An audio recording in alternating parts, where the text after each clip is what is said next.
कल बेल पर बहस भी हुई है रोशन रोही के केस में जी। जब 23 जनवरी को जब केस रिजेक्ट हुआ था पटना सिविल कोर्ट से जी, तो उसके बाद इन लोग हाई कोर्ट में आए, हाई कोर्ट में बेल फाइल किए, हाई कोर्ट में बेल फाइल किए तो इनकी कल केस बेल पर बहस हुई है। अच्छा। लेकिन कोर्ट किसी नतीजे पर नहीं पहुंची है। ऑनरेबल हाई कोर्ट ने जो लोकल सिविल कोर्ट की जो सारे जो डॉक्यूमेंट्स हैं जी, जो चार्जशीट है, मेडिकल रिपोर्ट है, केस डायरी है, वो सब का मांग किया गया है और विपक्षी को नोटिस किया गया है और अगली सुनवाई के लिए जो है कि केस को 21 मार्च को जो है कि इस केस को लिस्टेड करने के लिए माननीय उच्च न्यायालय ने जो है कि इसमें तिथि को निर्धारित किया है। नोटिस किनको, किरण सिंह को किया? हाँ, यह विपक्षी को नोटिस किया गया है।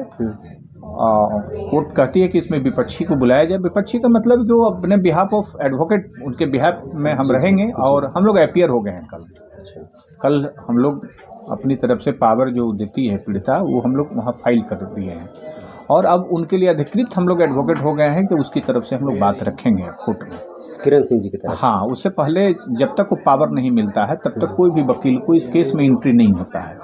ना इस केस को हाई कोर्ट में वो उसके पक्ष में कोई बात रख सकते हैं, न इस केस में कोई पास ओवर ले सकते हैं, नहीं कोई स्टे ऑर्डर ले सकते हैं, नहीं किसी प्रकार को उनको रियायत मिलेगा बिना उनके सिग्नेचर का। तो वो अपनी पावर जो है कि अब हाई कोर्ट में फाइल कर दी है पीड़िता भी आ गई है हाई कोर्ट में, रोशन रोही भी हाई कोर्ट में बेल फाइल किए हुए हैं। अब दोनों वकीलों का वहाँ पे 21 तारीख को जो है कि बहस होगी। 21 मार्च तक, 21 मार्च को बहस होगी। 21 मार्च को बहस की डेट रखी गई है, बेल पिटीशन पे बहस की। 21 मार्च से उसके बीच में कुछ नहीं हो सकता, इस बीच में कुछ नहीं हो सकता है। बस यही हो सकता है कि जो ऑर्डर हाई कोर्ट के द्वारा किया गया है कि इस केस में जो मेडिकल है, इस केस में जो केस डायरी है लोअर कोर्ट में, इस केस में जो चार्जशीट किया गया है, वो सारे डॉक्यूमेंट्स हाई कोर्ट में उसको लाना है। इस बीच में किसी भी तिथि को जब यहाँ से लेटर जाएगा, फैक्स जाएगा, ऑर्डर जाएगा, भी ऑर्डर टाइप अब होने वाला होगा या हो जाएगा 1-2 दिन में, उसके बाद सिविल कोर्ट से ये मामला जो है वो ट्रांसफ़र होकर के यहाँ सब केस डायरी वगैरह आ जाएगा। इन जो कहा जाता है कि पॉक्सो एक्ट लग जाता है तो इस पर मतलब बेल नहीं मिलना सर बिल्कुल असंभव हो जाता है, ऐसा सुनने को आया है, क्या आपका कहना है? नहीं, बिल्कुल आप सही कह रहे हैं, आप की जानकारी सही है और लोगों को भी जानकारी होना चाहिए कि जहाँ पॉक्सो लग जाता है और जहाँ ग्रेवियस सेक्शन 376 लग जाता है या फिर और ऐसे सेक्शंस हैं जो गंभीर प्रकृति के माने जाते हैं और किसी चाइल्ड के साथ, छोटे बच्चों के साथ आप अपराध करते हैं, तो वैसे मामले में आपको राहत की कोई गुंजाइश नहीं है। कोर्ट कहती है कि इसमें पनिश किया जाए, अभियुक्त को सजा दिया जाए और इस केस में भी रोशन रोही को सजा होगा। वो किसी भी प्रकार से, किसी भी एंगल से जो लॉ का जो फॉर्मेशन है, जो एवल रेमेडीज ऑफ लॉ है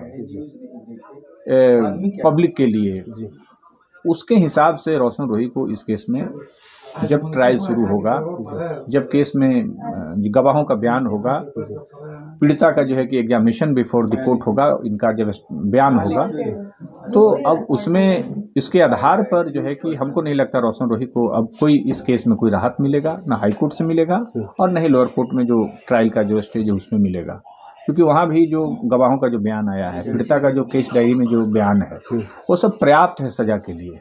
इसके आधार पर जो हम लोगों का जो अनुभव कहता है, जो हम लोग देखे हैं कि केस डायरी में जब इतने मटेरियल रहते हैं, जब किसी केस को पीड़िता जो है कि कोर्ट में जो है कि कंटेस्ट कर रही है, गवाह जो है कंटेस्ट कर रहा है, तो उस केस में ऐसे मामले में लोअर कोर्ट सजा देती है और सजा होगा। अगर इस मामले में किरण सिंह अगर फिर से जैसे रोशन रोही को अगर सपोर्ट करना चाहें तो क्या बेल मिल सकता है सर? देखिए, सपोर्ट करने के आधार पर बेल की गुंजाइश हो सकती है, लेकिन सजा कम नहीं होगा। बेल में कुछ रियायत हो सकता है कि कोर्ट उस पर जो है कि सहानुभूति पूर्वक विचार कर सकती है कि जब दोनों मिल जाए या शादी कर ले, तो इसके आधार पर कोर्ट हो सकता है कि दोनों परिवार बन गया है, तब इसको जेल में रखने से क्या फायदा है। तो रोशन रोही यदि ऐसे विचार में आते हैं, उनके वकील साहब कोर्ट में कहेंगे या उनके फैमिली के लोग ऐसे कहेंगे कि इन लोग परिवार बनना चाहता है, रिश्ता दोनों परिवारों में मधुर हो गया है, तो इसके आधार पर कोर्ट नम्रता बरत सकती है या फिर उसको कोई प्रोविजनल बेल की बात हो सकती है। लेकिन ट्रायल में यदि पीड़िता रिफ्यूज भी करेगी कि हम केस को कंप्रोमाइज कर लिए हैं, तो डॉक्टर और पुलिस की गवाही के आधार पर केवल मात्र से भी रोशन रोही को सजा होगा। कंप्रोमाइज के बाद भी सजा होगा। कंप्रोमाइज होने के बाद? जी, बहुत सारे मेरी जो दर्जनों केस मैंने ऐसे किया है पॉक्सो में, जिसमें कि केस कंप्रोमाइज हो गया है। विपक्षी के साथ शादी कर लिया है अभियुक्त पक्ष के लोग, अच्छा, लेकिन फिर भी उस केस में सजा हुआ है। बहुत सारे ऐसे केस मेरे पास जजमेंट हैं, जिस केस को मैंने किया है पटना सिविल कोर्ट में। तो जिस तरीके से रोशन रोही जी के जो एडवोकेट सर हैं, वो जिस तरीके से मतलब संभावना इसको कह सकते हैं या मतलब आस एक दे रहे हैं कि रोशन रोही जी को हम महीने 2 महीने में बिल्कुल बाहर कर देंगे। आप तो इस पर क्या कहेंगे उनके सर? वकील साहब विद्वान अधिवक्ता, हम उनके बारे में क्या बोल सकते हैं? वो भी वकील है, पेशा कर रहे हैं जी, तो वो पेशा में वो भी ऊंची ऊंची बात बोल रहे हैं, तो ये अच्छी बात है ना। कोई भी अधिवक्ता कोई अच्छा बात बोलता है, वो बोलेंगे कि बेल हो जाएगा, हम बोलेंगे कि नहीं होगा, हम तो यही ना होगा। जी, इसलिए हम जो बोल रहे हैं वो हो रहा है, बिल्कुल, और वो जो बोल रहे हैं नहीं हो रहा है। बिल्कुल। तो ये तो आप लोगों को समझना होगा, आप लोगों को बताना होगा अपने चैनल के माध्यम से कि जो हम कह रहे हैं वह चल रहा है कानून के साथ, कोर्ट के साथ, जी, जी। कि वो जो बोल रहे हैं वो हो रहा है। नहीं, वो तो फिलहाल तो आप ही का कहा हुआ मैंने शुरू से कहा था कि इसमें बेल नहीं मिलेगा, बेल नहीं मिला है। जी, हाई कोर्ट में भी उनको बेल नहीं होने देंगे। तो इसलिए कोई क्या बोलते हैं नहीं बोलते हैं, क्योंकि बोलने वाला भी सारे लोग विद्वान हैं, हम किसी की विद्वता पर कोई सवाल नहीं उठा सकते हैं, क्योंकि सब साथी भाई हम लोग होते हैं। जी, जी, समझे ना। आज कभी उस केस में वो हैं, आज किसी उस केस में वो हैं, इसलिए हम लोगों का ये चलते रहता है। हमारा कोई व्यक्तिगत कोई टिप्पणी नहीं है, लोग अपने अपने क्लाइंट के फेवर में कहते हैं। लेकिन इतना जान लीजिए इस केस में आप लोग के माध्यम से कहना चाहते हैं, जिस प्रकार से उनकी सिविल कोर्ट में जो है कि केस रिजेक्ट हुई है, पटना हाई कोर्ट में भी यहाँ के बेंच से, ऑनरेबल हाई कोर्ट के बेंच से भी उनको कोई बेल की कोई गुंजाइश नहीं है। उनकी बेल रिजेक्ट होगी और मैं विरोध करूंगा, मैं विरोध के लिए खड़ा हूँ। पीड़िता आ चुकी है, उनकी पावर फाइल हो चुकी है, इसलिए अब उनको इस केस में कोई राहत नहीं है। इस केस में ट्रायल होने जा रहा है अब 1-8 महीने के बाद।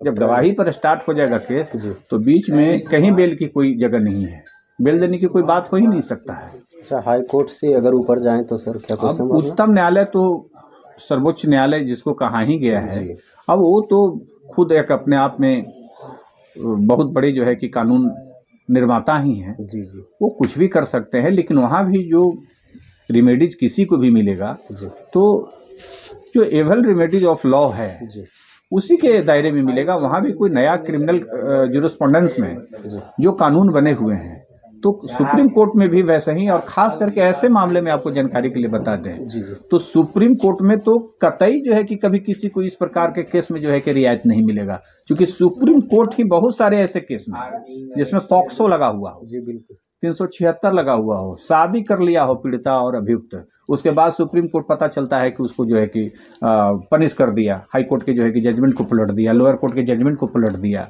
तो सजा होता है सुप्रीम कोर्ट में, वो सजा जाके बरकरार हो जाता है।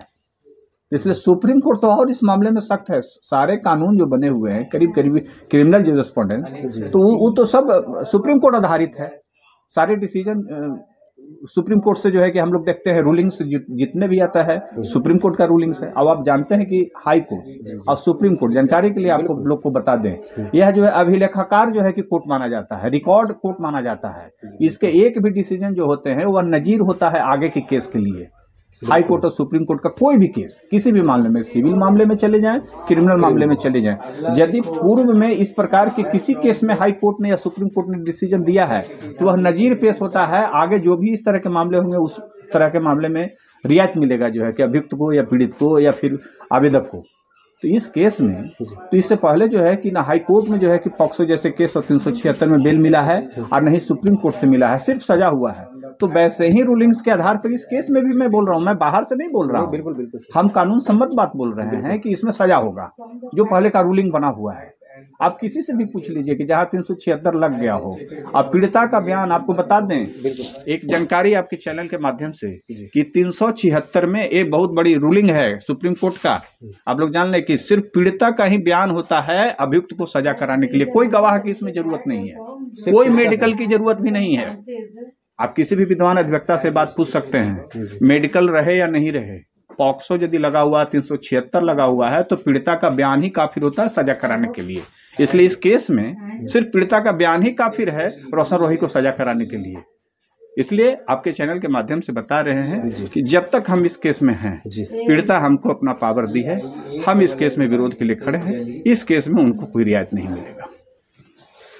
तो आज का वीडियो आप लोगों को कैसा लगा हो और मुकेश सर के द्वारा जो आपको जानकारी मिला है उसके पर आप लोग भी अमल कीजिएगा, विचार बनाइएगा। और जिनको जानकारी इस बारे में है उन लोगों को तो समझ में आ चुका होगा कि भाई रोशन रोही का बेल होना अभी असंभव है, जिस तरीके से हमारे साथ जो एडवोकेट सर हैं इनका कहना है। बाकी आप लोग का क्या राय विचार है अपना कमेंट कीजिएगा। फिर नेक्स्ट वीडियो के लिए इस चैनल को सब्सक्राइब कर लीजिए। मिलते हैं फिर किसी नेक्स्ट वीडियो में, तब तक के लिए जय हिंद, जय भारत।